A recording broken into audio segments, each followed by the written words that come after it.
Good afternoon. Thank you all for joining us for this academic symposium on human rights, exploring the themes of ethical leadership and the work of this year's Inamori Ethics Prize recipient, the Honorable Mary Robinson. Hopefully many of you were able to join us earlier to attend the prize ceremony and listen to Mary Robinson's remarks on new challenges for human rights in the 21st century. Mary Robinson was the first woman president of Ireland and also served as a UN High Commissioner for Human Rights. She has spent her life championing the cause of human rights around the world. Currently, she is the founder and president of the nonprofit organization Realizing Rights, the Ethical Globalization Initiative, which promotes equitable trade, humane practices in the work environment, corporate responsibility, and women's leadership. She is also one of 12 world leaders who make up the Elders, an organization formed by Nelson Mandela to contribute wisdom, independent leadership, and integrity to tackling some of the world's greatest problems. Most recently, she has advocated for peace and reconciliation and fought to raise awareness of pressing issues such as climate justice, maternal morality, and global poverty. Joining Mrs. Robinson on our panel today are three distinguished scholars from our own Case Western Reserve University faculty. Karen Beckwith is the Florestone Mather Professor in the Department of Political Science, where she offers courses on U.S. politics, women in politics, and political movements and participation. She's the author or editor of numerous significant works in political science, including Politics and Gender, the Journal of the Women and Politics Research section of the American Political Science Association, the Gender and Politics series of the Oxford University Press, and the 2008 book, Political Women and American Democracy. Patty Marshall is professor of bioethics in the Department of Bioethics. She is an international leader in multiculturalism and bioethics practices in clinical and research settings. Dr. Marshall's current research includes NIH funding to examine informed consent to genetic studies in the United States and Nigeria. In 1991, she was awarded the highly competitive Kellogg Foundation National Fellowship for Innovative Leadership. She has served on or consulted for several critical organizations, including the Advisory Board for the Fogarty International Center at the National Institutes of Health, the President's National Bioethics Advisory Commission, the World Health Organization's Council on International Organization of Medical Societies, and the National Secretary's Advisory Committee for Human Research Protections for the Office of Human Research Protection. Michael Scharf is professor of law and director of the Frederick K. Cox International Law Center. He served as attorney advisor for the United Nations Affairs at the U.S. Department of State during the first Bush and Clinton administrations. A renowned author and teacher, he has won 2 National Book Awards, the Case School of Law Alumni Association's Distinguished Teaching Award, and Ohio Magazine's Excellence in Education Award. In 2005, Scharf and the Public International Law and Policy Group, a non-governmental organization he co-founded, were nominated for the Nobel Peace Prize by 6 governments and the prosecutor of an international criminal tribunal for their work to help in the prosecution of major war criminals, such as Charles Taylor and Saddam Hussein. His most recent book is entitled Enemy of the State, The Trial and Execution of Saddam Hussein. We hope you will take this opportunity to listen and engage with all of our panelists as we examine the importance of recognizing and defending human rights globally. To quote the Dalai Lama, peace in the sense of the absence of war is of little value to someone who is dying of hunger and cold. It will not remove the pain of torture inflicted on a prisoner of conscience. It does not comfort those who have lost their loved ones in floods caused by senseless deforestation in a neighboring country. Peace can only last where human rights are respected, where the people are fed, and where individuals and nations are free. I will now turn the podium over to Shannon E. French, the Inamori Professor of Ethics and Director of the Inamori International Center for Ethics and Excellence, who will moderate our discussion. Shannon?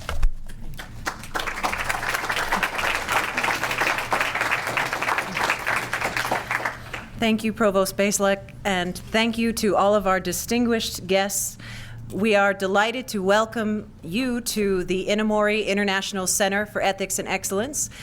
For some of you, it may be your first visit to this space. We hope it will not be your last. We have many events here which are funded thanks to the generous endowment of Dr. Inamori and the Inamori Foundation, and we work to promote global ethical leadership. Today we're going to be having, as you know, a panel discussion building off of the lecture this afternoon of our newly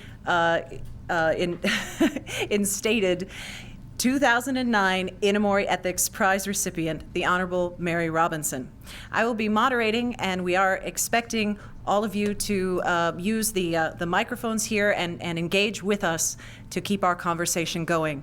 I will throw out the first question, but I expect you will follow with all the rest. So if I can begin, just to get the ball rolling, I would like to start with Professor Beckwith, if I could, and I'm going to ask each of you the same question to start us off. What do you think is one of the most pressing human rights challenges or concerns for the present and into the near future? Let me list two. One was alluded to. It was actually Mary Robinson's second point in her talk this afternoon, which is how to implement human rights at the level of nation states, because in the absence of nation states, human rights are actually impossible, despite international organizations and the capacity of those organizations to set agendas, to set examples, to do research that provides the opportunities, perhaps, for understanding human rights and what they mean. In the absence of actual states implementing those and the power of states to insist upon human rights within their own borders, it becomes very difficult to have human rights with meaning globally. And so I just want to make a couple of suggestions about that, if I can. And Shannon, you didn't tell us how long we could talk, and you know I'll talk forever. So I'm going to try and be really brief. One of the things that's important about states is that how states are founded, the policies that they embrace at the outset, and whom they include as citizens of the state often set a strong path dependency for what's possible in terms of institutionalizing rights and institutionalizing powers. And so one of the first things it seems to me that we might have an opportunity to think about is, as new states are founded or as regimes fall and are replaced with new ones, how important it is that all citizens are included in the outset of both developing the new institutions, of setting new policies, and also making sure that everyone is included. There's a whole wonderful body of research that suggests that nation states that include women and young people and racial minorities at their founding have better public policies in those states and move faster and further on human rights than states who have excluded them and for whom, and rights for which then those groups have to struggle across, what was that, 180 years in this country? So there's a real difference in terms of what it means to be at the founding. And I think that's all I want to say about states. Now, there's a path dependency, perhaps, but not a path determinism about the outset of states. And that path dependency can be altered, and that path dependency is altered and can be altered for the better through the activities of political movements. And so when we think about citizens excluded from the elite level of actors within the state, it's possible, and we need to be optimistic about this, that activists, ordinary citizens within states, can mobilize to help shift the direction of the state. So even if there's institutional drag, even if there are sets of policies that might at the outset appear to impede the opportunities for human rights, political movements and organized citizens of goodwill focusing on human rights can in fact alter that path dependency. So there's the first thing, having to do with states and political movements. But the second has to do with the status of women and women's rights. You will have often heard that women's rights are human rights and the reverse. I'm not going to talk about this maybe as clearly as I might. I'll feel a little wobbly to use Mary Robinson's terminology because it's something to which I have such a strong commitment. But do let me say that the status of women is crucial internally to nation states and then transnationally in regard to the opportunities of human rights. When we think about access, rights to bodily autonomy, rights to mobility, rights to independent decision making, rights to health care, including contraception and reproductive control, and health care, and also rights to food if you're born a girl, rights to health care if you're born a girl. And so the Year of the Girl Child that had been organized by the United Nations, this is really important. And it's not just an important social justice issue insofar as if you get to live after you're born or even before a pregnancy comes to term, if you get to live, half of us should be female. And we know from the work by Amartya Sen and others that there are hundreds of thousands, if not millions, of missing women on this planet. So beyond that social justice issue, there's a second one. Because if we have this much of humanity identified as feminine, and identified therefore as exploitable, demisable, suppressible, disposable, that frame of, that negative feminized frame can then be employed in war. So we see not only, as Mary Robinson talked about, rape of girls and women in the context of war, civil war, other conflicts. This is a means not only of confirming women's inferiority. Rape and other sexual attacks in wartime is a way of identifying men and boys and male opponents as feminized, and hence again, exploitable, disposable, oppressible, and I have a whole list of words that I'm not remembering in my head, I'm sorry to say. And so when we think about women's rights as human rights, these are for women for sure, and for girls for sure. That is fairly clear, I think, to most of us. But as long as half of humanity is identified as inferior, that allows opponents of human rights to seize the stereotypic feminized frame and impose it on others as well. And if we can destroy that frame by improving women's rights, that, it seems to me, will take us a long way to achieving human rights.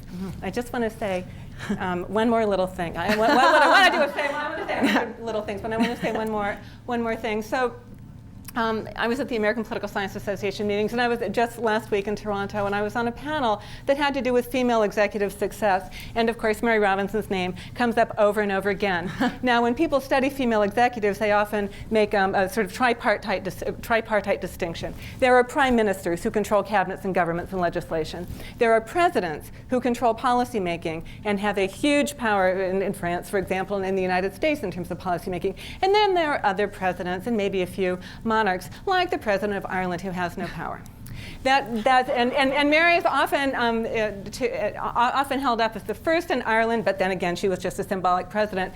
And so what I want to say today is, this is what you do when you're a smart, committed human rights activist. You take the power you get and you use it beyond the capacity of the office. I can't tell you how impressive this woman is.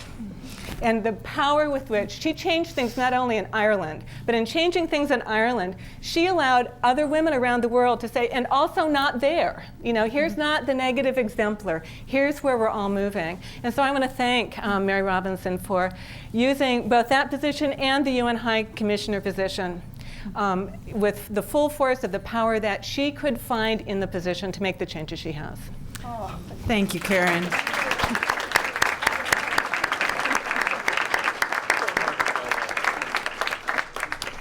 I want to wait just one moment. If we have some folks, please don't be shy. We have some chairs up here, and I don't want anyone to feel that they need to stand. And we have an overflow room as well, but please join us. We're not that formal. Thank you. I would now like to ask Professor Marshall the same question. Should I rephrase it, or you got it? I think I have it. I think you do too. Can you hear me in the back? Yep. First of all, I want to say what an honor and a privilege it is to be here with all of you today. And Mary Robinson, you're one of my heroes. Thank you. And Shannon, thank you also for the invitation to be a part of this program. I'm trained as a medical anthropologist. I've worked in the area of bioethics for many, many years. And so I am naturally transdisciplinary. I live in a global world. It happens that I do social science research on ethical issues related to healthcare and the production of science, the production of research. So not surprisingly, I'm very concerned about global health inequalities. Poor people, in particular poor people of color, globally, whether you live in a resource-poor setting or a wealthy nation, it's the poor of our world who bear the burden of disease, They have the highest rates of mortality and morbidity.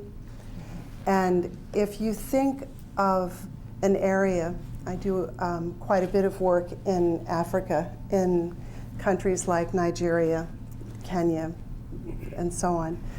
So one of the points that I want to make about disease burden and the poor of the world is that if you think of a low-income setting like Nigeria, for example, or countries in sub-Saharan Africa, then immediately we think of problems associated with infectious diseases, tuberculosis, HIV/AIDS, malaria. But right now, it's very important to remember that there's a dual process happening so that the poor people of the world are not only faced with all of the challenges associated with infectious diseases, but in addition, now, chronic complex diseases are increasing rapidly. So you have this dual process happening within the context of very weak health infrastructures. Global health inequities are fundamentally connected to, as you mentioned earlier, poverty. Does anyone have a Kleenex or paper towel? A towel. Fern, thank you. The paper towel. Oh, life is rich. Thanks, Greg. This is what it comes to. Okay, I'm going to choose. I'm going to choose this one. Okay.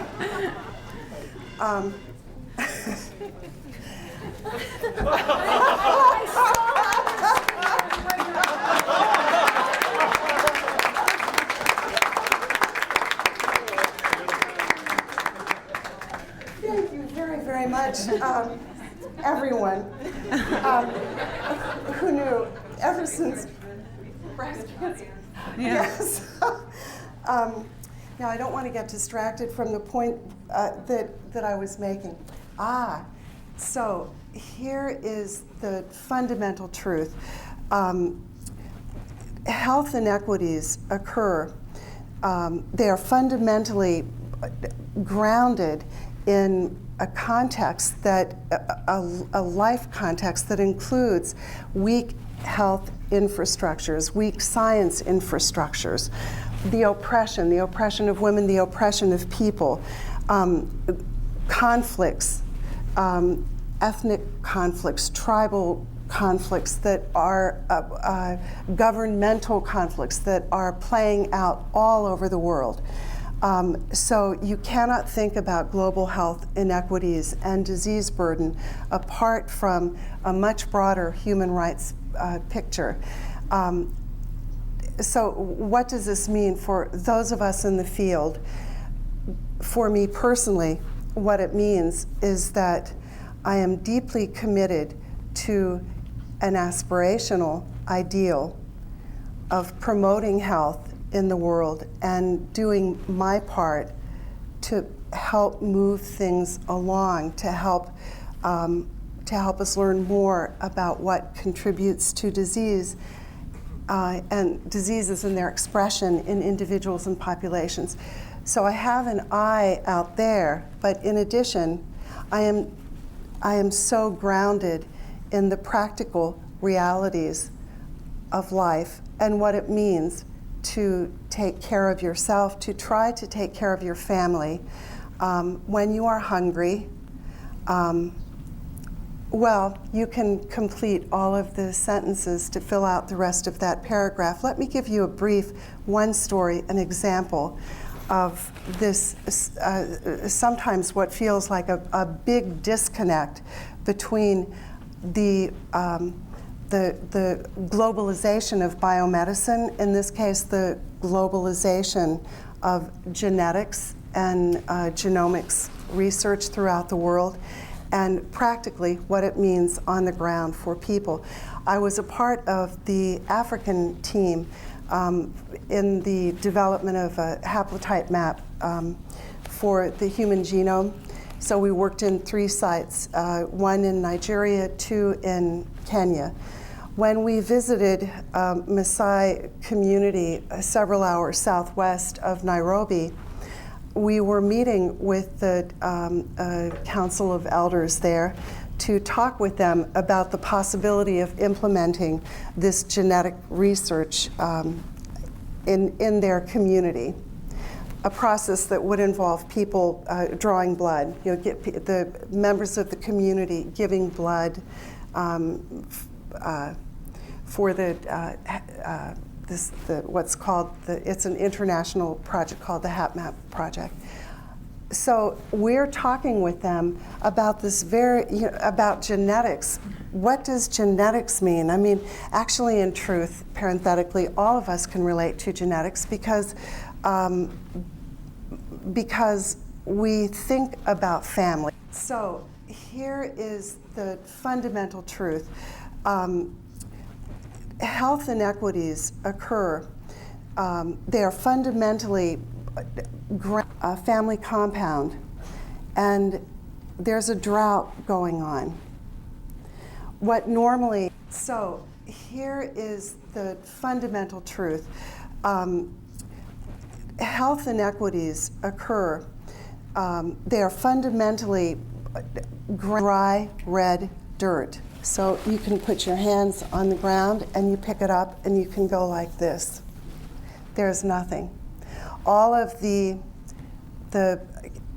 cattle, of course, all of the animals look like there's a drought going on. In this particular family, in order to get water, the children would take a donkey with a plastic container on the donkey and walk 15 kilometers one way and one way back.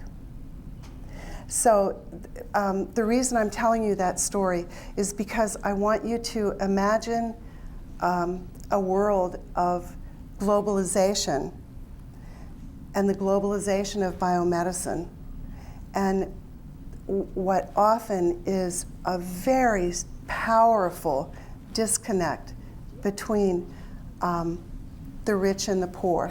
So I could put in a quarter and I can go on and on about these issues. I'm sorry. And thank you for your help. Yes, I didn't mean to go on so long. Oh, no. It was my hot flash. Now, if you will forgive me, I'm actually going to skip over you for one moment and let our other Case Western faculty member, Professor Scharf, make a comment, and then we'll let you have the last word before we open it to the floor. I'm going to try to keep this to 5 minutes, so there'll be lots of time for Q&A. For Q&A. And I'm going to also try to be a bit provocative. I want to say something that when you leave here, you'll have kind of discussions about ethical leadership and ethical challenges that the Inamori Center was really designed for. And I'll say this, one of the challenges in the future in the field of human rights is the paradox about the decision to use force to stop human rights violations. The reason it's a paradox is because when you send armies in, you're going to have collateral damage of innocent victims. You're going to have human rights violations. There's always rape as a consequence of war. Sometimes it's a weapon of war, sometimes it's just a consequence. And often you'll have around the peacekeeping forces brothels that are formed where they're actually taking advantage of the local population. So using force is always going to be a problem in the context of human rights. But what happens if the reason you want to use force is to stop genocide? In particular, let's say, hypothetically, that the situation in Darfur gets really bad in the next couple of months. You have an indicted head of state who has already been accused of crimes against humanity. The prosecutor wanted to indict him for genocide. They didn't find they had enough evidence of that. Let's say it slips into genocide. Let's say we start hearing credible reports that the number of people being killed of different ethnic groups are approaching 100,000, 200,000, 300,000. And then let's say that unfortunately the UN, which can authorize force, is paralyzed by the veto of, let's just say, China, who is a client state of Sudan and who has all sorts of oil relations. So you can't get UN Security Council authorization. Should governments in that context intervene unilaterally for the use of force to save thousands of lives even without Security Council authorization? In a way, that was the situation that occurred in 1999 involving Kosovo. And when that first occurred, people were very concerned about the precedent. I think you yourself spoke out against it, Mary. And in the aftermath of that, a doctrine was created called R2P, which stands for Responsibility to Protect. Now, there are debates right now about what does this responsibility to protect mean. Does it mean that countries shouldn't veto a situation like I just described in the Security Council? It's their responsibility not to. Or does it give a license for countries when all other means have been used and you're looking at a humanitarian nightmare to go ahead and use force? And I think, unfortunately, that we may be facing that situation, if not in the Sudan, then somewhere else soon. And it's a question that is going to be troubling to the Obama administration in particular, because Susan Rice, who's up at the United Nations, was the Assistant Secretary of State for Africa when Rwanda occurred. And she said, never again on my watch. And Obama has said similar things during the presidential debates. What happens when the rubber meets the road in that situation? And I'd be interested to know what you think should happen in that case as well. I will now deliver the floor to our 2009 Inamori Ethics Prize recipient, the Honorable Mary Robinson. Well, thank you. In fact, it's great to be on a panel where you have such rich ways of answering your question about human rights. And I was thinking, I ask a somewhat similar question quite often when I'm in various places in Africa, and inevitably I'm asking women, it just so happens. And I often ask, what does human rights mean to you? And the interesting thing is, the woman doesn't say, what do you mean human rights? I mean, I may have to talk through translation, but the question is understood. And the answer is really a variation of access to water and freedom from violence. And the very interesting thing is that encapsulates what we've been talking about. And I often sit on panels where we don't have that broad remit and where I find that I have to try and bring it in. But it's very reassuring to me that we have profoundly understood that there are two separate, equal streams of human rights, civil and political. And that's your question, Michael, which I'm not trying to dodge. I will come back to it. And then, economic, social, and cultural. So often when you use the words human rights with a big audience, people hear something different. Some people hear the kind of amnesty agenda, others think about refugees, others think about why always human rights, what about responsibilities? And we actually haven't got to the stage that Eleanor Roosevelt thought she had us at, where the Universal Declaration covers both. And then we had the Cold War, and we got these divides. And I thought when the Berlin Wall came down that we would actually bring those divides together, and we haven't actually really achieved it. But what is happening, I think, is that there is a recognition more and more, certainly in the linking that I'm doing with human rights people, that we need to make human rights more practical. What value does it add? What difference does it make? And that, in essence, is what we're trying to do in realizing rights. And let me sort of build a little bit on the reference to health. And I agree with all three of the panelists on the way in which they presented the issues. But if we take one health indicator that actually is not improving in the poorest countries, and that is maternal mortality, maternal death. And we hear the figure, which is true, of over 500,000 women dying unnecessarily, giving birth or in circumstances surrounding the birth. But for every one that dies, 10 have a kind of living, real problem with fistula, with their womb, with ill health. So it's many, many more than 500,000. And it's all preventable. But we haven't prevented because we've never taken the time and trouble to put the pieces of the jigsaw of what we have to do to address maternal mortality. One piece of the jigsaw is very much health related. It's access to emergency obstetric care, because a certain percentage of women will die unless they get a C-section. So if they have no hope of that, if they have any kind, then they will die. So that's the first piece, but it's only a piece.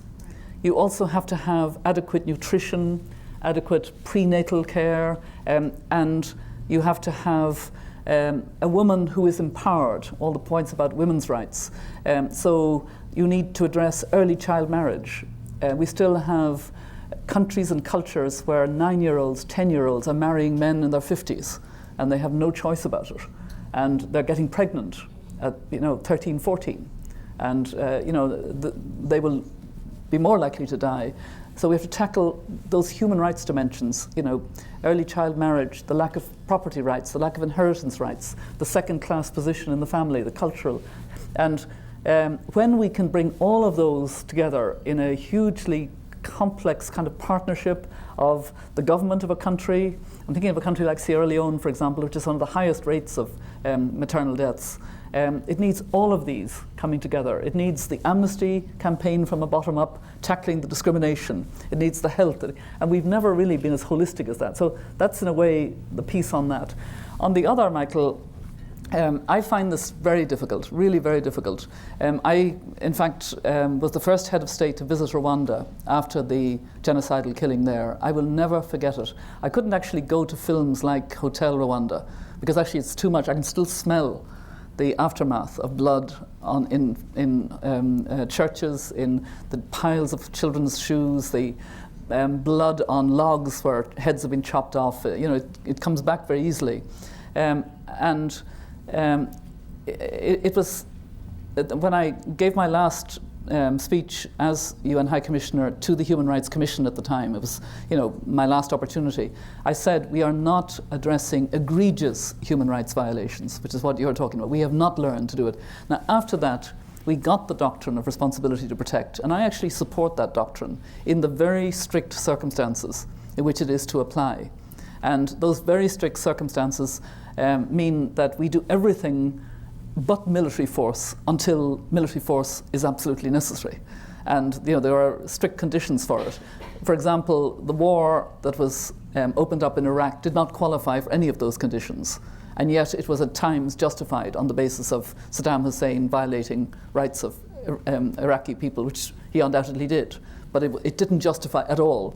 So if we take the very strict doctrine of responsibility to protect R2P, I do support it. But I think we also are learning that we have to be very careful not to intervene on an acute human rights issue and then suddenly find that you're an occupier.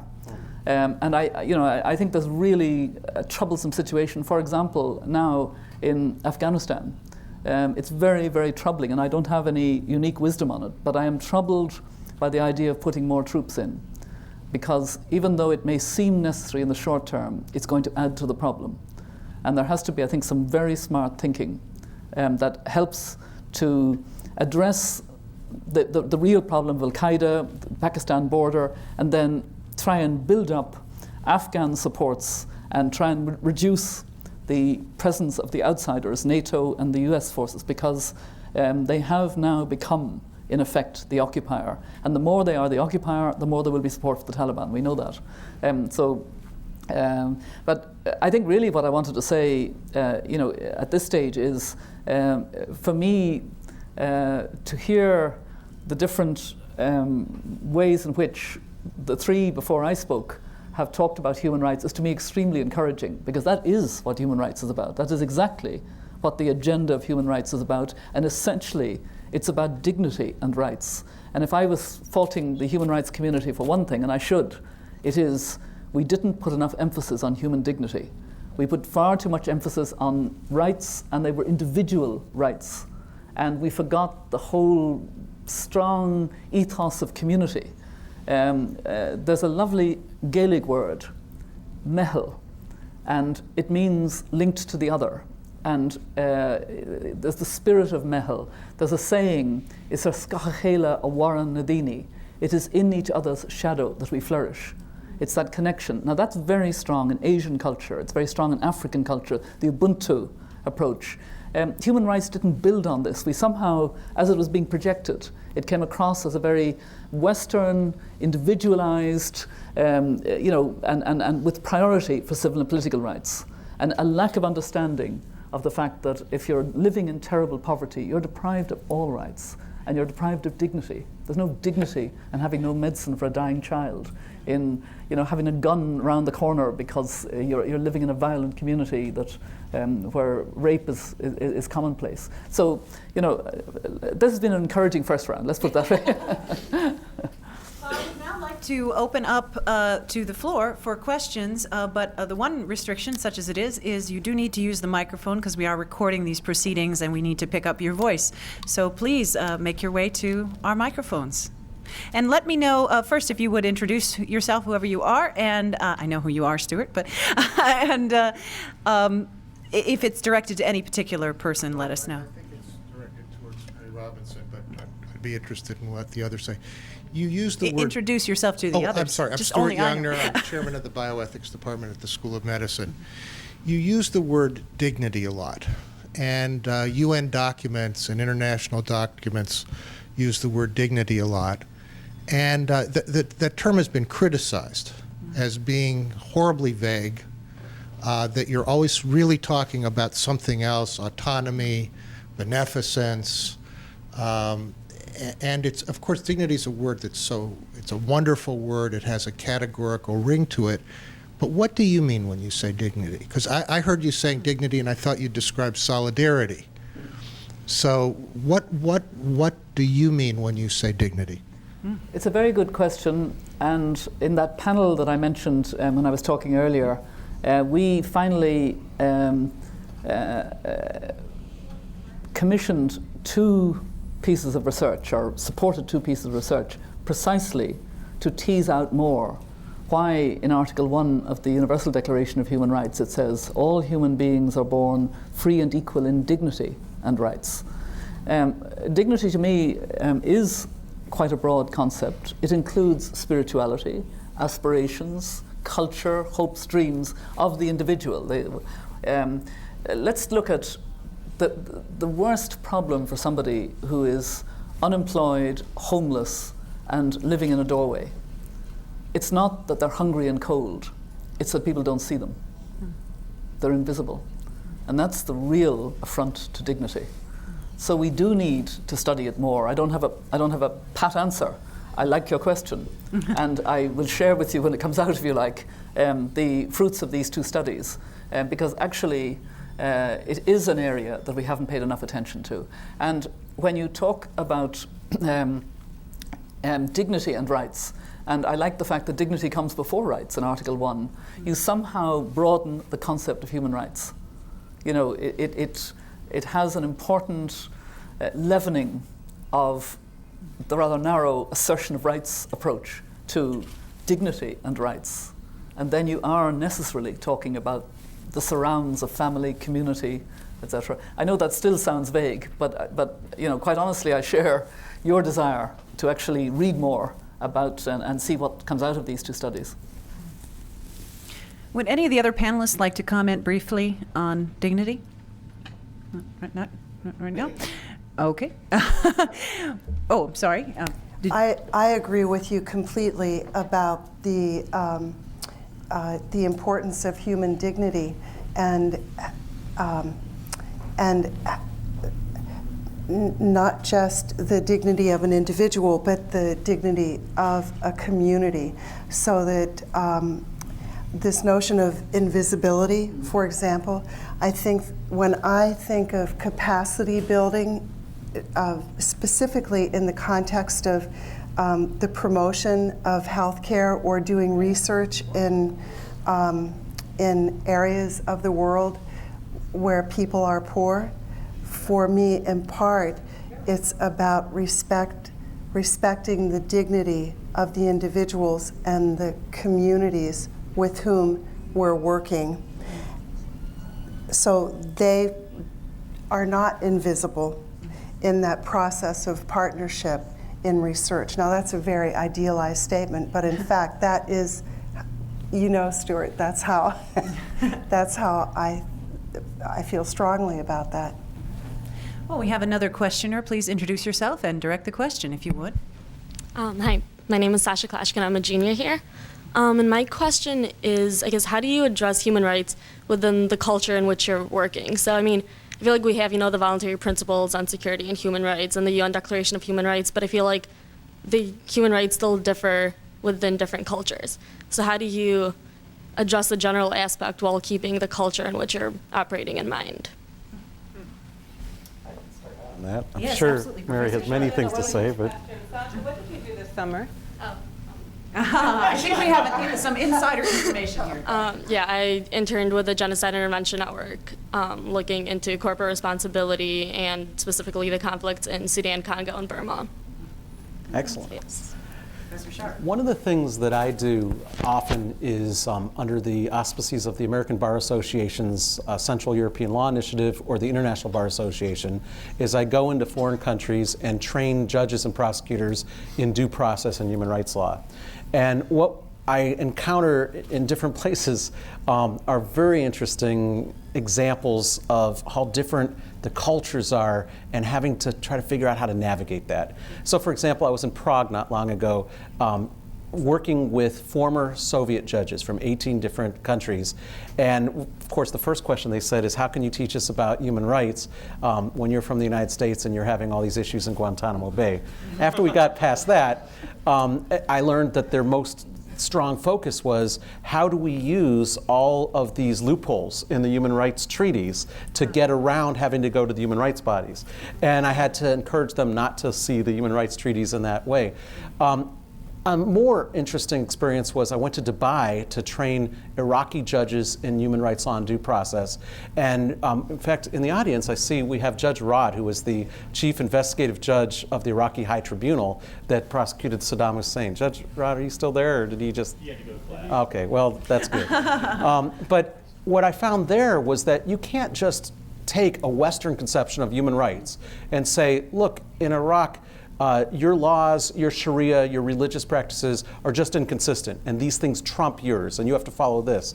Instead, what we found was a really great book that was written recently by an Iraqi jurist that tried to bridge the gap by saying this is the correct interpretation of Sharia, going back and having all sorts of history and suggesting that it was consistent with human rights. So to teach human rights for them so that they could embrace it and understand it, we didn't tell them it was opposite their own beliefs. We tried to show them how it fit with their own beliefs. And I know Mary and I have talked before this about some of her amazing experiences in different countries with cultural differences, so I'll turn it over to you to share some of those. No, I very much agree, and sometimes I kind of talk about the need to embed human rights in the culture in exactly that way, not coming in, with a black and white. There's no sort of harsh, you must do this or you're not complying with human rights. It has to be rooted in the culture and actually benefits from that. But there is a problem, and I'm sure you've come across this, that especially for women, because practices are justified as being deeply cultural, where in fact they are traditional practices based on patriarchy, based on an interpretation of religion, and harmful to women. So a line has to be drawn. And we were very lucky in the human rights system that we had extremely good Muslim women human rights lawyers. Radhika Kumaraswamy, the two Pakistani sisters, I'm having an elder moment, Hina Jalani and her sister, who were able to make the clear distinction that practices that are harmful to women or girls cannot be justified on the grounds of culture. So you do have a line to be drawn, but at the same time, the example of genital cutting, female genital cutting is a good example. The only way to address that is from within. It's the education of women. It's getting them to understand that the way in which they've been kind of persuaded that this is part of their culture is also subjugating them, and to encourage them to try other ritual passing of a scarf instead of cutting with a knife, but keeping the ritual, keeping the sense of the young adolescent girl and so on. And so, linking with the culture in the way that Michael was talking about and doing, it's more time consuming. It means that you really have to be serious about the commitment to the local context and take the time to do it and, work on it. Very quickly, thinking about female cutting, it's a part of that process of working within local, with people who represent local cultural values and so on. It's in part it also requires some real action among people who live in the area. And I'm thinking of 1989. I was a part of one of 3 individuals at an international conference in Cairo on reproduction in the Islamic world and so on. So I was talking with a gynecologist who said that she felt strongly about making change in this area, and people often would ask her to perform the procedure on their young daughters, and her way of being an activist was to say, no, I'm not going to do it. Let your daughter come to me when she's 20, when she's older. And the point that I want to make is that it's a small example of one person making a difference at a time then in 1989 when there wasn't sort of the general global awareness has grown. Exactly. Yeah. I'd like to take this gentleman here in the front. I'm Richard Krause, and I'm hold your breath, a 1951 graduate of the medical school, and I'm still here. This is going to be a question directed at Dr. French, but any others of the panel might want to fall in. Let me preface the question. It has to do with medical ethics. Let me preface the question with that I was a military policeman in World War II. And I was assigned to guarding German PWs. And there certainly were members in my battalion who would like to have beat up on the German prisoners, or do worse than that. But it was a chain of command that kept things in line. And at least in those areas that I knew anything about where I was, there was the Geneva Convention code for the German prisoners. Well, what I wanted to ask you, because I've seen you, I now want to read your book, because after all, I was a warrior of the sort, although many people didn't think military policemen were. But I was, preface one more point, and then my question. I was very gratified to read a year or so ago when the California Medical Association said that medical physicians would not assist in the capital punishment administration of the drugs. I think that was exactly the right thing. And now we have the disturbing news that there are physicians who've indicated what is torture and what is not. And clearly that seems to me very disturbing. And I wondered if you had touched in your book on the Code of the Warrior on that issue of medical ethics in regard to the treatment of terrorists and the extraction of information.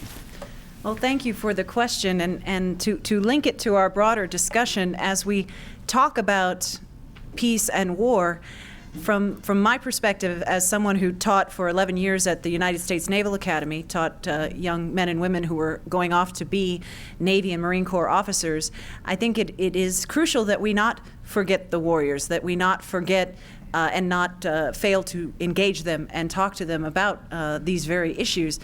And to your specific question, the issue of torture has changed in many ways the character, the nature of the U.S. military. And I actually observed a change in my time at the Naval Academy. And the change that I saw, which is very disturbing to me, which I feel very deeply, is that they went from having a sense of identity, saying that Americans don't do that. Americans don't do torture. That is not our identity. To feeling that we do, that under certain circumstances, when the pressures are high or the fear is great, or we feel that there is some kind of a ticking bomb, we are prepared to do whatever it takes. And this shift is something that affects all the way down to every level within the military. And I think that when we talk about physicians being part of this shift, it is doubly disturbing because not only are they negatively affecting the identity of the military, the identity of our armed forces, but the physician's oath to do no harm is also compromised. And so you have a change in a command climate, an overarching command climate, that has these wide-reaching effects in many different fields.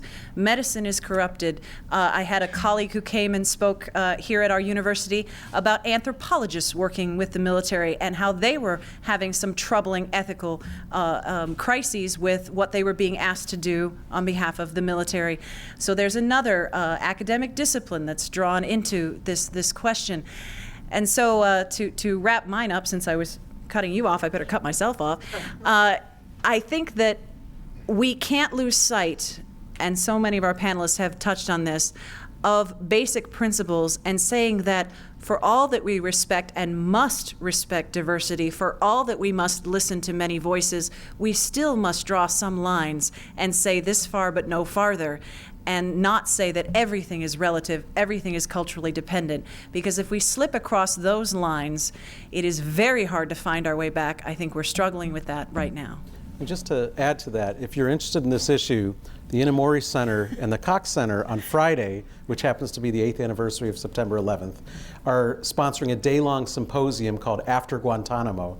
And the fourth of the panels is called Accountability for the Torture Memos. And the panelists, who include generals and government officials and academics and NGO officials, and I wish you were here for this and you could be on it. We couldn't keep it we'll be debating this issue. But let me just say something, a quote that was from one of the Nuremberg decisions, which was then made part of the movie Judgment at Nuremberg and delivered by Spencer Tracy. He said there comes a time in the life of every country when it seems that you have to do what's expedient to save the country itself. And he added, a country is not a rock. It's not an extension of oneself. It's what it stands for. It's what it stands for when standing for something is the most difficult. And one of the things the military lawyers did in the context of the White House torture memos is they stood up and they said, it's not about reciprocity. It's not about how Al-Qaeda treats our people. It's what this means about us. And it was the military lawyers. They have not, I guess, embraced this new identity because they were the ones that pushed back. And that pushback, I think, is showing where the pendulum is now swinging. And I was mentioning at a luncheon conversation that the TV show 24 did a lot of cultural damage in the area of torture, and that the commandant of West Point, our Army Service Academy, actually went to visit the producers of that show to try to tell them to stop it and to stop the blatant use of torture because it was corrupting the minds of the cadets, and they didn't want that to change the military ethos. And I think there has been strong pushback, but nevertheless there has been a negative impact. Was there a pushback also by the Army medical person? Absolutely. And also, I must say strongly from the military psychologists, there's been a very strong pushback because, of course, yet another effect is those who administer torture are damaged by the effects of having administered the torture. Let's go ahead and take another question. Hi, my name is Pete Moore from the Department of Political Science. So I want to ask Professor Robinson a question, but the other panelists can answer. I was particularly struck in your speech that you argued that those that advocate or mobilize for human rights and human dignity are often vilified, often by themselves. So I want to ask you a question about a current nonviolent civil movement internationally today to advocate for human rights. 2 weeks ago, the chair of the Department of Political Science at Ben Gurion University wrote an op-ed piece in the Los Angeles Times advocating or at least suggesting to accept and move forward on the boycott, an institutional boycott, and one that is stepped up against the state of Israel and against particularly academic institutions. And for that, he and many of the advocates of this boycott have been vilified and called names. So I'm particularly interested in what your views of this type of action on behalf of both saving Israel from itself, those were his words, but also advocating for dignity and human rights of Palestinians. I'm not aware of this, so I'm taking what you told me as being, the first time I've kind of heard of this. I must say, I would be troubled about, any kind of boycott of that kind in the current circumstances.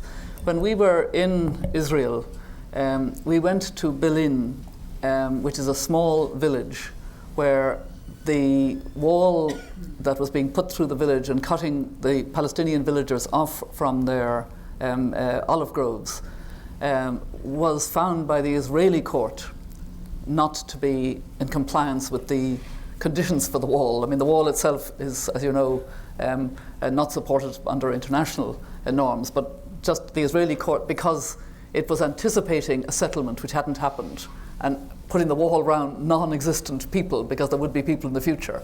And the Israeli court. Now, every week there is a protest, but the protest is a Palestinian village protest, and Israelis come every week, every Friday, and some international people come. When the Israelis join the Palestinians in this protest, it means the rules of engagement of the Israeli military change.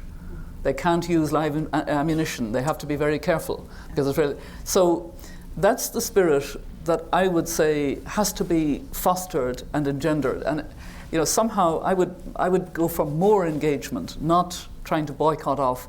I understand parallels may be made with what happened in South Africa, but actually every situation is different, and there are so many Israelis who are engaged on identifying what the issues are. When we went through East Jerusalem, and there's a very sensitive settlement issue, it was an Israeli lawyer who brought us. It was an Israeli young human rights lawyer who was in our bus as elders telling us about Belin.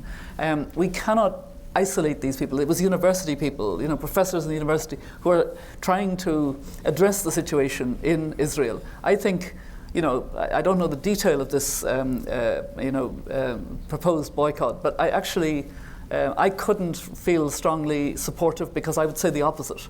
I would say there needs to be more interaction and support for the elements, particularly within Israeli society, that are critical from within, which is very hard. They're very courageous.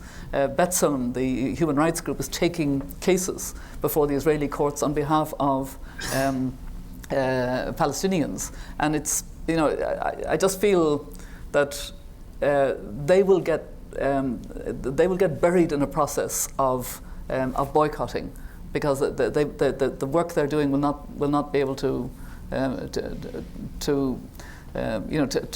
link with others who want to see change. Do you want to come back on that? Because or Professor Beckwith, would you like to jump in on this one at all? No, I'd love to hear what Professor Moore has to say. Sure. I think the response would be that we're talking about. I mean, in the case of Nev Gordon, he is an Israeli. He's the chair of an important political science department, and possibly. I mean, I'm not going to speak for him, but the argument would be that we've had 40 years of nonviolent protest. And like you said, small villages are isolated. The left in Israel is isolated.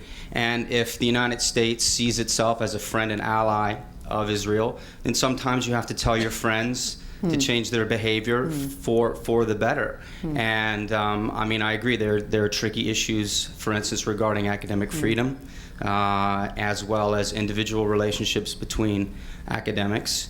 But if the conclusion is that currently and really over the last 10 years there has been no movement, the situation has gotten worse, you've seen that for yourself in the occupied territories, then the time has come that we had better put pressure now on policymakers in Israel, because the next 10 years, the next 15 years could be much worse, both for Israelis and Palestinians. That doesn't take away from the fact that the decision is very difficult, especially on American campuses. It was very easy to boycott South Africa. It was a long way away. Americans, when it comes to race, issues like that, this is a much more difficult issue. But I appreciate your response. Thank you. Well, I also appreciate what you're saying, because I know this is a very difficult issue to raise here, and I respect those who are just aware, as I certainly would be, of the fact that the situation in the West Bank since I hadn't been there for about 8 years until I was there last November. I couldn't believe the amount of settlements, the wall, and the roads. It's balkanizing the West Bank, and it's actually on a knife edge now as to whether you can have a two-state solution. It depends on what happens in the freezing of settlements. I think the Obama administration is absolutely right there. I also greatly welcome the fact that George Mitchell is going to be there. I just want to tell you, because it's something that I remember so much about the role that George Mitchell played in Ireland and in Northern Ireland. I was president at the time when he came. He initially actually came to bring an economic dividend and to plan a conference in Belfast. And then while he was planning that, President Clinton changed his term of reference, and 3.5 years later, he was still, deep in discussions. And I remember a former loyalist paramilitary coming with school children from Northern Ireland to visit me as president. I was encouraging these kinds of visits.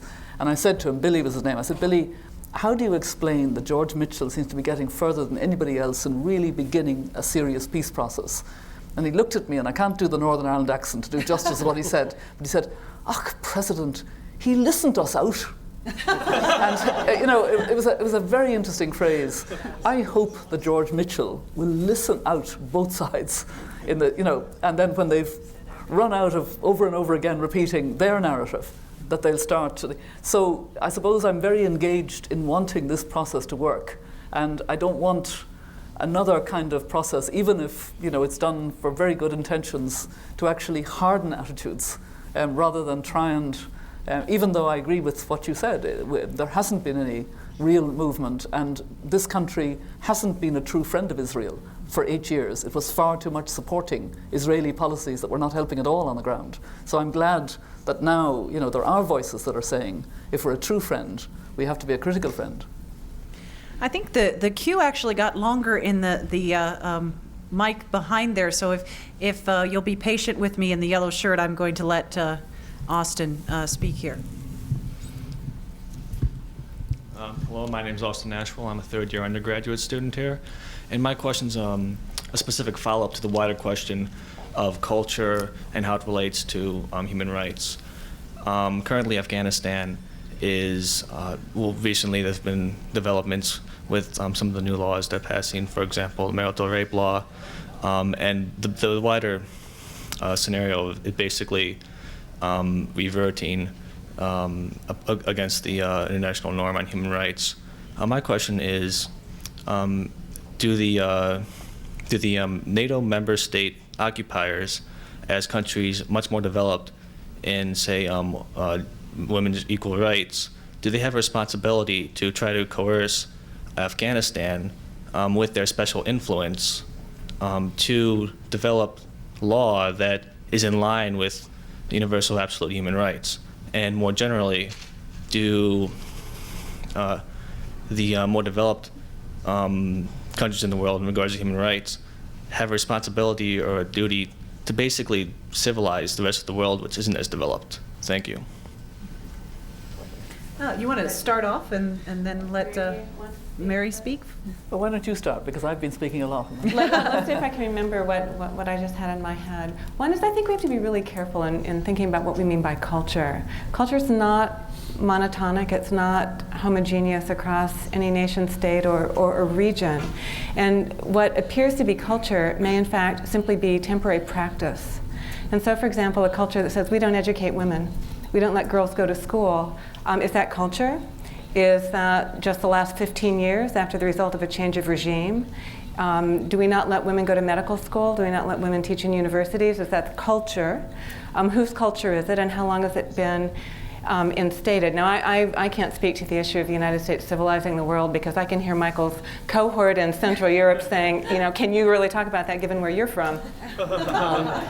One might say in the United States, for example, speaking only at the highest level and most formal level of rights, we're a culture that doesn't nominate or elect women to national office. Is that our culture? Is that, and whose culture is that? So I think almost before we answer that question, who are we engaging with? what is actually the culture, who helped to create the culture, and who's part of continual discussions in that culture about how to resolve problems. And so in that regard, what Mary has just said, in regard to being inclusive, keeping roots of conversation open, it seems to me that that's really, in many ways, the place to start. Not what do we do about this horrible culture, but what are we really talking about when we're talking about culture, and where are the best places to start to allow that culture to move where it wants to go. And given the signatories to the Human Rights Declaration, that's everybody.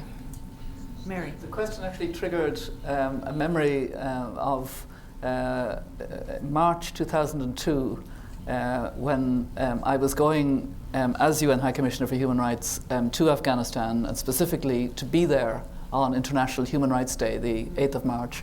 And there had been the Bonn Agreement, and Chairman Karzai had taken over a rather tentative administration, and he had actually 2 women ministers in that initial administration. And when I arrived in Kabul, I met a wonderful group of women, which goes back to exactly what you were saying. Some of them, in pre-Taliban days, had been members of parliament, doctors, university lecturers, and I was actually quite staggered to find such a wealth of experience that had been totally pushed underground by the Taliban. They came together, about 90 women, and they drew up their agenda of human rights. And I sat with them for a couple of their meetings, and every meeting began with a prayer, which was quite, totally right and proper, etc. And they didn't identify some issues that others might have prioritized. They had their priorities. Now, for me, that was absolutely right. They had their priorities. And then we came in, and I mentioned this briefly earlier yesterday when I had a very good meeting with some students, so some of you may have heard me say it. The first thing was the venue they chose for this meeting on International Women's Day, 8th of March 2002, was a cinema that the Taliban had destroyed, because in the pre-Taliban days, the women were able to go to that cinema. It was an important cultural venue for them. And so they literally cleaned the rubble that was 15 feet high in places from the cinema, and the UN put 2 tent covers over, so it was covered, not from rain like in Ireland, but from hot sun in Afghanistan. And so we came along then for the actual International Human Rights Day. And as UN High Commissioner for Human Rights, I joined Karzai and the 2 women and some other men, and I looked down like this, and until the second mic, it was nothing but men. And beyond the second mic of distance, I could see these women. And the point is, they would never have dreamt of coming in and taking the front seats. It would have been so completely against their culture. But they did have a voice, from the back of the room. They had to pitch it. And you have to work with that. It has to be true and sustainable. And it's very much on the hazard at the moment in what they have wanted to achieve, especially having their girls go to school. And when you see acid thrown in the faces of young girls because they've gone to school, that's as bad as it gets. Yellow shirt, sorry to call you that. Please introduce yourself better than I did. I'm Joshua Hollabaugh. I'm an undergraduate student here at Case Western Reserve. I'm wondering, do you feel growing levels of human population and consumption rates pose a threat to ecological carrying capacities? And if so, how may those be addressed in terms of human rights? Do you want to start on that one? No. No, I'm very happy to answer, but I just don't want to dominate too much the discussion.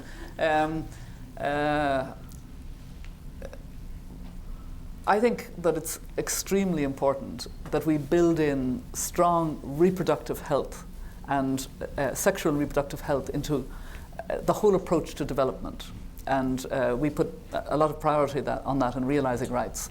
And we did have a big problem, particularly under the previous US administration, of encountering, in addressing, and indeed in substantial budgetary addressing in the PEPFAR and other policies, HIV and AIDS, for example, there was nonetheless a kind of strong ideological viewpoint that abstinence was the best, abstinence, be faithful, and a great reluctance about condoms. And that had a huge knock-on effect, and also that prohibition to fund any organization that might in any way have been involved in any way in supporting abortion. And so that colored a lot of the approach and had a really serious negative effect and endangered many women's and girls' lives. So we need to have a strong emphasis on reproductive health. But it's not a case of coming from the outside with saying, you know, your population is growing too fast, this is going to endanger ecologically our future. It has to come from within communities. I chair the Gavi Alliance Board, which is one of the big funds, and the other fund is the AIDS, Tuberculosis and Malaria. And the Minister of Health of Rwanda, Richard, I can't remember his second name now, used to be in the Finance Ministry, and he's a very able, very good, I think, Minister of Health. And he was giving an account in the context of a Gavi meeting recently of the steps being taken in Rwanda on health systems. And he said, but the one area where we're still not making as much progress as I would like is in reducing the population, the family size of our communities. He said it's partly because we've had a genocide in Rwanda. It has deep cultural thing. He said our access to contraceptives has gone up from a 10% rate to a 27%, but we still have family sizes of 5 on average per family, and it will take us quite a while to address that. Now, I found that hugely important to listen to. Here's a minister who knows how important it is, but he knows that he can't move very fast on it. It's a cultural issue. It has to be addressed. But it doesn't help when you have cultural ideology coming from the outside. And it reminds me of, I attended, this is about 4 years ago now, a conference in Botswana on HIV and AIDS, and in particular, the impact on women. So most of the speakers the night before were women as we gathered to discuss the conference. And the women were complaining about lack of availability of condoms, lack of availability of the female condom, which they really wanted. Why was it expensive? Why was it so hard to get at?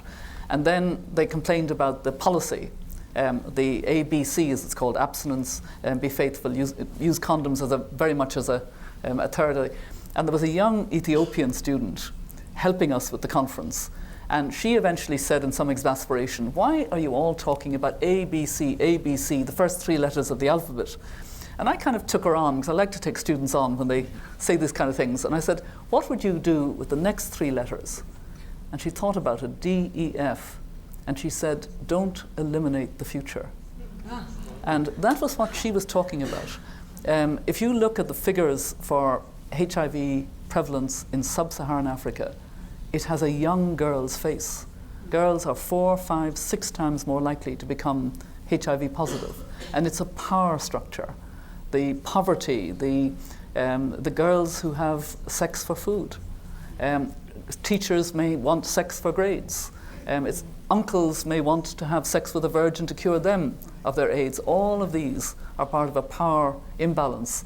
So, you know, I'm giving a long answer to a good question, because we know that the fact that we're going up from 6.7 billion to somewhere around about 9 billion by 2050 is going to put huge pressure on the resources of the world. So we need well-grounded reproductive health policies urgently in the developing world, and indeed, you know, for all of us in the sense of, you know, responsible parenting. And it is a big issue, but you can't come in with a stick from the outside or a philosophy from the outside. It has to be, again, embedded in the culture. Can I make a suggestion to the chair? Yes, we are unfortunately running very short on time. So I would suggest maybe you let everybody make a quick statement that's in line, and then Mary can respond to them. And then we could wrap up with, so we know the general areas that you all would like final comments on. So if you will indulge us in that, just make a brief statement about the area of your question, and I do emphasize the word brief with apologies. Please, Tony. Sure.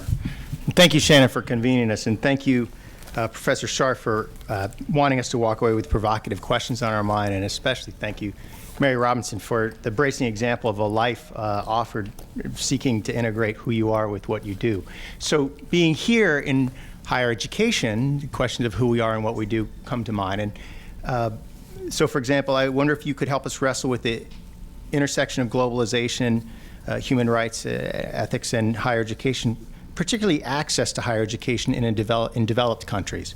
and where within the phenomenon that where international students from developing countries who cannot pay their own way have been dropping precipitously from the student bodies of such institutions over the past 40 years. And so I wonder how important that phenomenon is for the prospects of, truly ethical leadership and ethical globalization for realizing rights. And in the front mic. I'm Barbara Prescott. I'm with the Eaton Corporation based here in Cleveland, and I'm in their ethics and compliance office. I'm motivated to ask my question after learning this afternoon about Mary Robinson's role in trying to motivate legislative change that came smack dab up against some very long-held principles and practices within a very strong, formidable, organized religion. So I wanted to ask the fundamental question of all of you, whether you think organized religion globally plays a strong role in supporting ethical behavior or not. Oh, good question. Okay. I just wanted to say that I hope none of those people who are friends of Israel want to become my friend, because I'm concerned about that topic. I think most of the wars against Israel were done before the settlements. As many Israelis almost were killed with suicide bombings as were in Gaza. The wall is there because of the suicide bombings. And I think maybe the biggest injustice in the Middle East is the leadership of the Palestinians and how they've led their people down a 60-year road of violence and war rather than one of economic development and prosperity. Because I really don't think you'd have trouble at these crossroads if people didn't have to come there for work. Professor Williams. Hi, I'm Rhonda Williams, an associate professor of history and convener of the University-wide Social Justice Alliance area and director of the Social Justice Institute Initiative. I actually have two broad questions. One is, I've heard discussion about gender and about culture broadly writ and the concept and questioning of culture and economics, but I haven't heard much pointed discussion around race. So I'm wondering, how you all see race and racial oppression within your concepts of what the challenges are for the 21st century in terms of human rights. That's the first question. The second broad question is, I'd like to hear your viewpoints on the relationship between notions of human rights, ethics, and social justice or justice, and whether you see them as the same, as different, as contradictory, as complementary, or just how do you see those related? Because I don't necessarily see them as all the same. I think Professor Scharf has another engagement, so if you could go, as does President Snyder. Yeah. So can we have you go first, Michael, if you just want to make a closing remark? I will make one remark to what Jerry just said, because I do think he's raised an important point. When the International Court of Justice decided the Israeli wall case, it was a decision that the Jewish American Holocaust surviving judge, Tom Bergenthal, dissented on. And his reason for dissent was not that the decision itself was wrong, but that they left out the fact that the wall was there to protect Israel from terrorism. And so it is clear that when we talk about Mideast peace and when we talk about Israeli actions with respect to Palestinians, you always have to remember the context, including that Israel is constantly threatened. And I think that's an important point that you brought up, Jerry. And then I do have to sneak out because we're having a tribute to, unfortunately, we've just lost one of our oldest and finest professors, Henry King. And so we're having a memorial service. He was a Nuremberg prosecutor, and the service starts in 5 minutes. So President Snyder and I will sneak out. So we will let them step out, and please accept all of our respect for Professor King as well.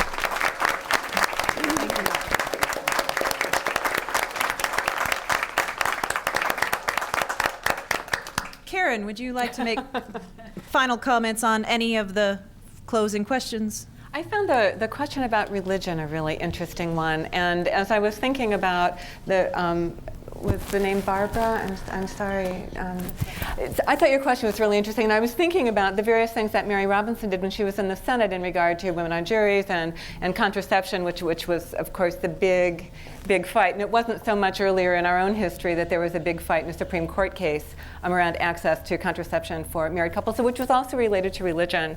But even as we think about the case of Ireland, I was in Italy in 1973. I was working in the the former USIA library at the School for Advanced International Study at Johns Hopkins University's branch in Bologna, Italy. And during that time, I was a young woman, so I learned to cook and I learned to speak Italian.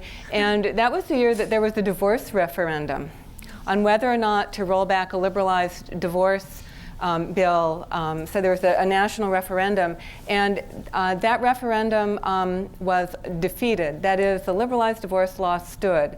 And within 5 years, there was a similar process in regard to abortion rights. Legislation, hard-fought legislation, the few women in Parliament fighting like crazy to make sure that they were holding the parties of the left, and then some within the parties of the center and the right to legislate for women's access to reproductive control through abortion.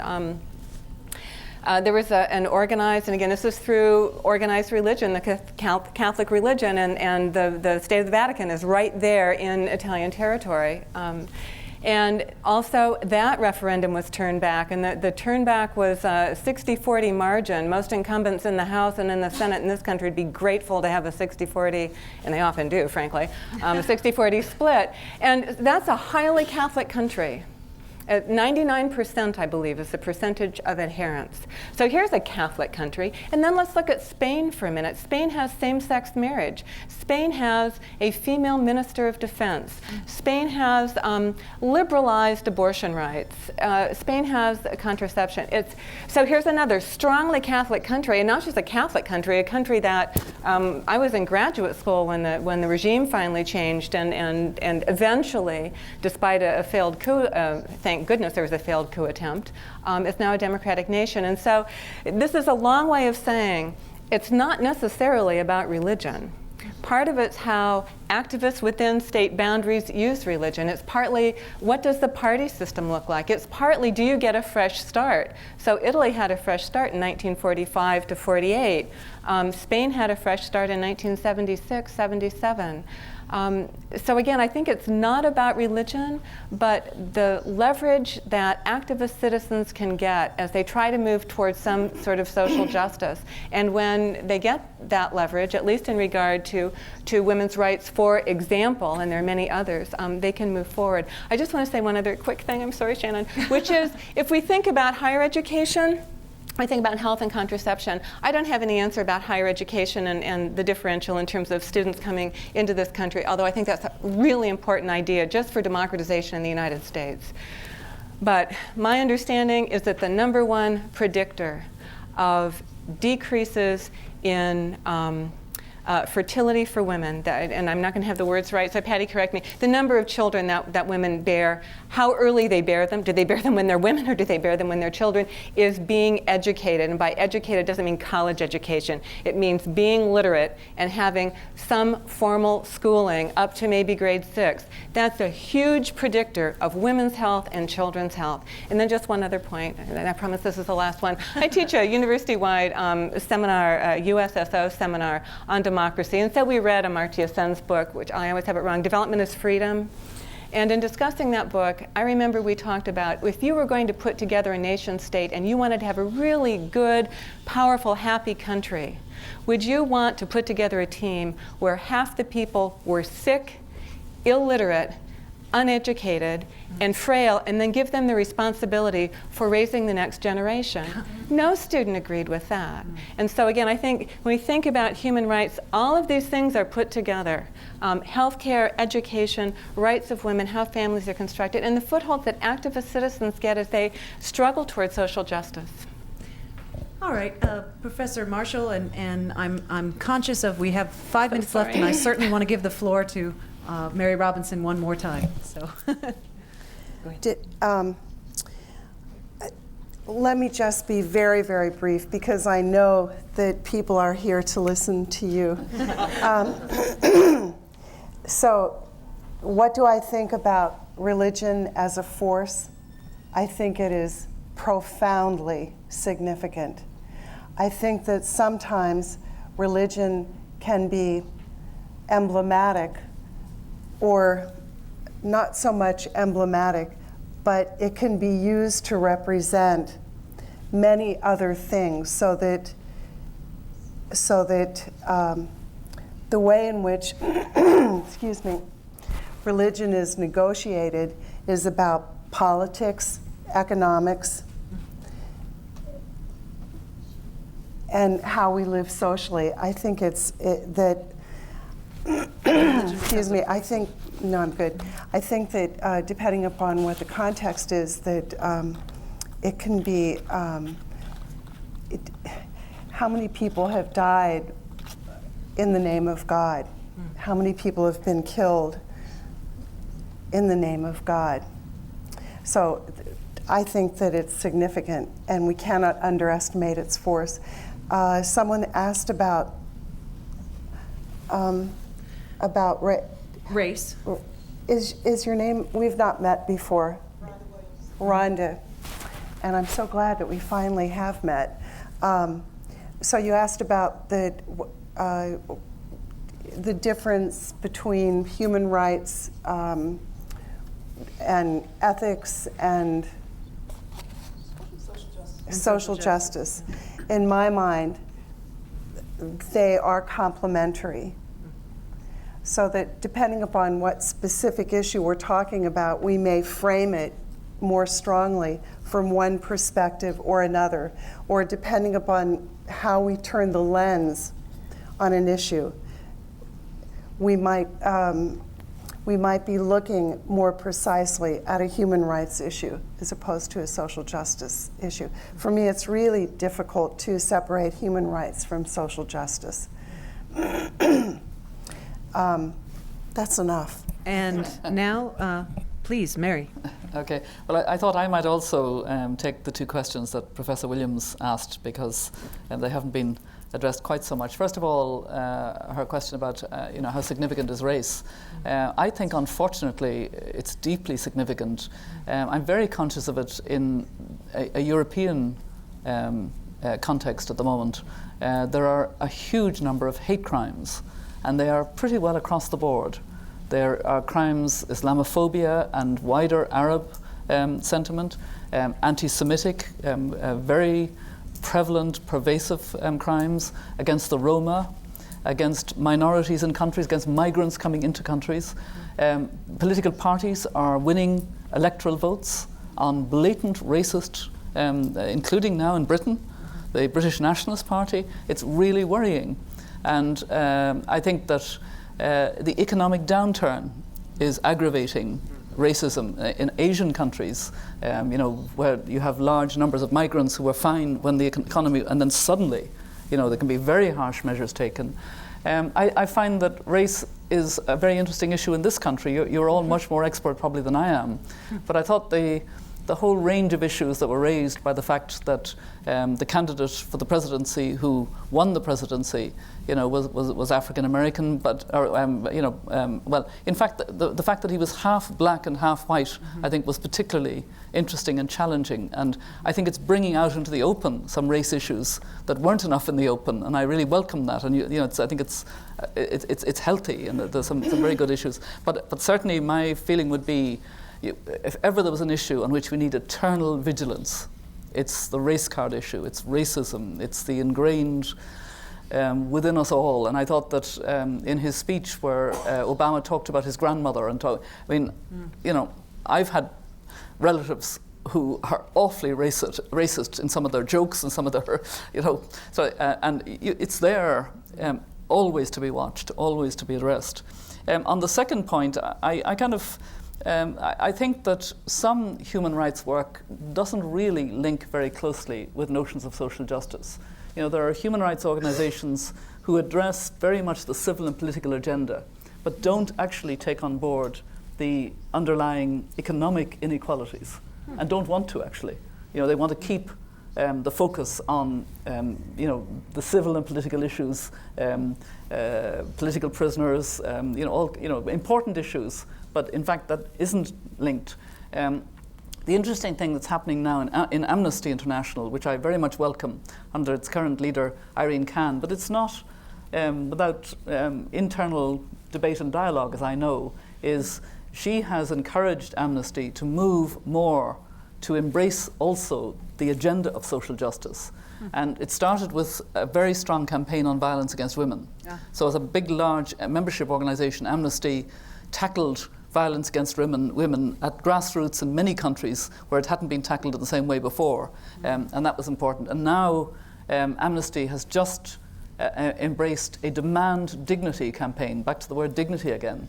Demand dignity being the rights of the poor, the fact that those in the informal sector are outside the reach of justice and protection of the law to such a great extent. And they've identified 3 areas, and I'm having an elder moment, I can only remember 2 of them. One of them is maternal mortality that we talked about earlier, to have a more comprehensive approach. And the other one is the right of poor people in slums and linking amnesty with social movements. And I think that's a very interesting link, because human rights organizations haven't necessarily linked with social movements and with indigenous movements, unless you're particularly focusing on indigenous rights. So I'm very supportive, and I've indicated that realizing rights will because that's really, we're particularly focused on women in the informal sector, informal movements, and decent work issues there. And I served on the Commission on Legal Empowerment of the Poor, which produced a report making the law work for everyone. And the reality of our report was that about 4 billion people in our world of the 21st century, of the 9th of September 2009, about 4 billion people have actually no access to justice, rule of law, courts, police. They live in the entirely informal sector. They have networks of friends, they go to money lenders, they have neighbors, they have bullies in the neighborhood. That's their life. And if they have problems, that's the context and they try and work in. And they have many barriers to earning a proper income, and many discriminations, including against women and minorities and all the rest of it. And could I end absurdly what I'm saying by telling a lovely story of connection between this country and Ireland? Absolutely. It's just, I mentioned Indigenous, and it came to my mind, the Irish people suffered a terrible potato famine. We even called it An Gurtha Mór, the Great Famine. And it was from 1845, 1846, and 1847. The potato crop failed. It was a disease from Latin America. And potatoes were what the poor peasants ate, and the other crops paid the rent. So they still had to pay the rent with the other crops, and so they began to starve, and many of them came to this country. 1846 was terrible because the famine came again. In 1847, people were going on coffin ships. They were going into some workhouses, special work. And in the spring of 1847, there was a meeting of the Choctaw people in Oklahoma, and they were marking the 10th year of being driven from their tribal land. And we don't know exactly how it happened, but the gathering learned, and we think maybe it was a passing priest or something, that there was an island far away where people were starving because the stable crop had failed. And the Choctaw people raised $173 and sent it for the relief of Irish famine victims. Oh. I had the honor to serve as President of Ireland during our 150th anniversary in 1995, 96, and 97. And in the spring of 1997, I went to Oklahoma and thanked the Choctaw people for what they had done and told them, we know what you did because the Victorians were very good bookkeepers. We know the money came in and we know how it was spent. And I'm here to thank you. I'm actually an honorary chieftain of the Choctaw people.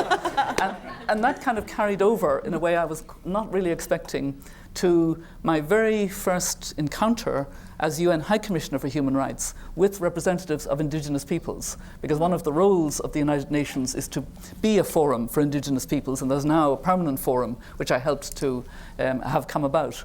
But this was a long standing, constantly meeting after meeting, trying to address a declaration for Indigenous peoples. Actually, it was adopted after my time, but this was 14 years into it. In the end, it was adopted after 18 years, so whatever. Oh my goodness. And I was given a script as High Commissioner going into this meeting from one of my staff. High Commissioner, you're opening this meeting on the declaration. Here's your place.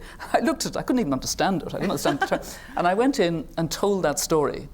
And it just changed the whole atmosphere. And it led to a most wonderful, spontaneous idea of some of the that they would have interns in the office of High Commissioner.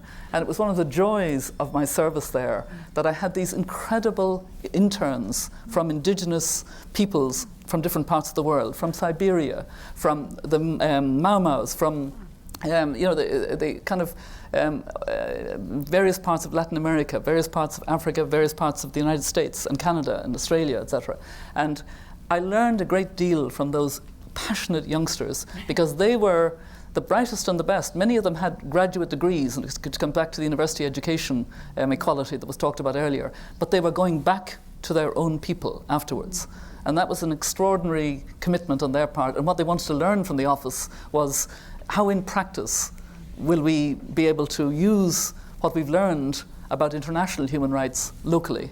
And it kind of was a real connection. But that sheer gift of humanity in thinking to my people 150 years before was something. What I was trying to say was, yes, we remember the bad things, the slights, the historic things. The Irish have a whole history books of what the British did to us, But in fact, you also remember the acts of humanity, the acts of reaching out, the acts of, on the positive side. And I think it's a wonderful connection that I just wanted to tell you about, because it seems in a way to sum up some of the things we've been talking about. It certainly does. I would like to thank all of our panelists, including Professor Scharf in his absentia, for their time and their insight. And I'd like to thank all of you for your excellent questions and for your attention. Thank you and have a good afternoon.